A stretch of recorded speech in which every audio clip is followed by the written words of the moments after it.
সংগ্রামী সাথী বন্ধুরা, আজ আমরা সিলেটের ওই অবগত করার জন্য কেন আমরা এখানে একত্রিত হয়েছি।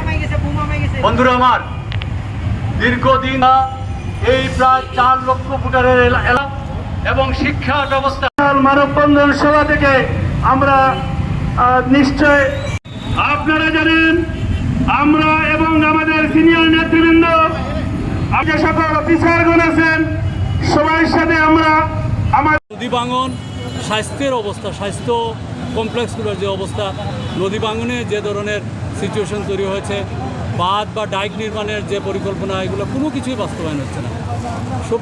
সবচেয়ে বড় সমস্যাটা আমাদের যেটা ফেস করতে হচ্ছে সেটা হলো আমাদের সড়ক যোগাযোগ ব্যবস্থা একেবারেই ভেঙে পড়েছে। কোনো অবস্থাতে এটা জনমানুষের চলাচলের উপযোগী না। আসলে আমরা খানেঘাট অবস্থা বুরহানুদ্দিন রোড একবারে অচল। আমরা রমজান মাসে আরিফুল সৌদির গেছিলাম খানেঘাটে একটা ইফতার মাহফিলে, উনি ওই রাস্তা ব্যবহার করতে হয়েছে। এখান থেকে সিলেট থেকে যেতে যে দূরত্ব খানেঘাটে যেতে লাগছে, যে সময়টুকু ওইখানে 5 কিলোমিটার যাইতে সেই দূরত্ব হয়েছে। উনি যে আশ্চর্য হয়েছে যে এরকম রাস্তা কি বাংলাদেশে আছে।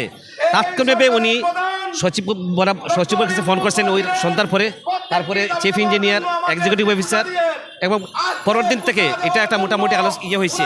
এবং উনি আগের 50 কোটি টাকার একটা প্রকল্প ছিল, 50 কোটি টাকার, ওইটা একনিকে যাওয়ার জন্য উনি বলেছেন।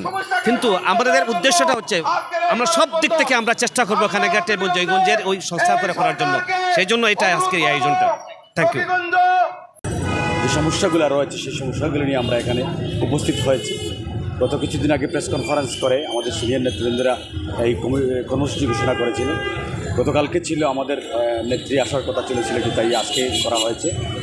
আমরা আমাদের জকিগঞ্জের এবং কানাইঘাটের দুইটি থানার আমাদের দীর্ঘ এই 18 বছরে কোনো উন্নয়ন হয় নাই। আবুল হারিস চৌধুরীর যখন প্রতিমন্ত্রী পদমর্যাদায় বিশেষ সহকারী ছিলেন প্রধানমন্ত্রী, তখন যে কাজগুলো হয়েছিল সেই কাজের পরে আর কোনো কাজ হয় নাই, এবং সেই কাজগুলোরও কোনো রক্ষণাবেক্ষণ বা কোনো যেটা মেনটেনেন্স আছে, সংস্কার, এগুলো হয় নাই, যার কারণে অবস্থা খারাপ। বিশেষ করে জকিগঞ্জ শেওলা অবস্থা খুবই খারাপ। আরও বিভিন্ন জায়গায় আছে যেগুলো আপনার মেইন রোড পড়ে, কালীগঞ্জ জকিগঞ্জ রোডের অবস্থা আরও বেশি খারাপ। মানুষ কিন্তু আসলে যাতায়াত করে, যে সকালে যায়, আমরা যারা রাজনীতি করি আমাদেরকে এলাকায় যেতেই হয়, এলাকার সাথে সম্পর্ক রাখতে হয়, কিন্তু আমরা আমাদের এই কষ্টগুলা হয়তো সহ্য করতে পারতেছি। কিন্তু সাধারণ মানুষের এখানে নার্ভিশ্বাস, মানুষ এখন আসলে বলতেও পারতেছে না, আবার প্রতিবাদ করার জন্য রাস্তায় নামছে। আমরা আজকে সেই দাবিগুলো নিয়ে আমাদের জকিগঞ্জ খানাইঘাটের সার্বিক পরিস্থিতি নিয়ে, এবং যাতে আমরা আশা করি এখন দীর্ঘ ফেসিবাদের পতনের পর এখন আমরা স্বাধীনতার স্বাদ পেতে চাচ্ছি।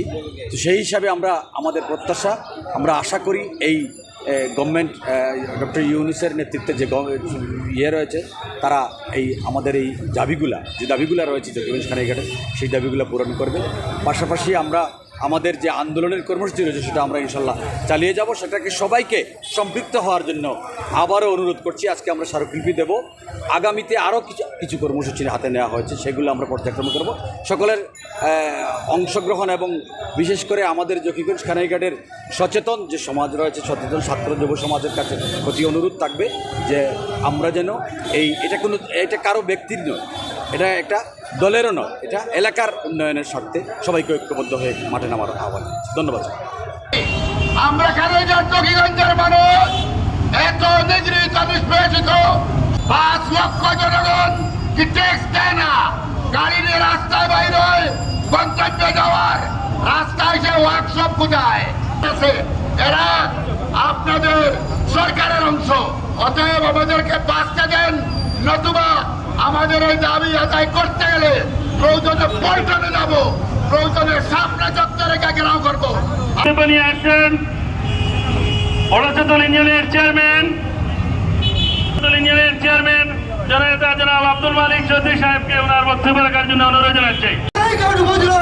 জিন্দাবাড়ি ইউনিয়নের 9টি স্পটে নদীর মধ্যে খাদিয়ে শত শত মানুষ মারা হবে। আজকে গর্ভবতী মারা যদি হসপিটালে আনার ইচ্ছা থাকে তাহলে রাস্তায় গর্ভপাত হয়ে যাবে, হয়তো মা মরবে, না হয় সন্তান মরবে। একজন রোগী যদি হসপিটালে আনতে হয় তাহলে রাস্তায় মারা যাবে, এই দুরবস্থার মধ্যে আছি। তাই আমি সরকারের কাছে উদারত আহ্বান জানাচ্ছি, অতি বিলম্বে আমাদের খেরাইঘাট এবং জকিগঞ্জের উন্নয়ন যেন এই রাস্তাগুলোর কমপক্ষে সংস্কার করতে যেন আপনারা সচেষ্ট হন।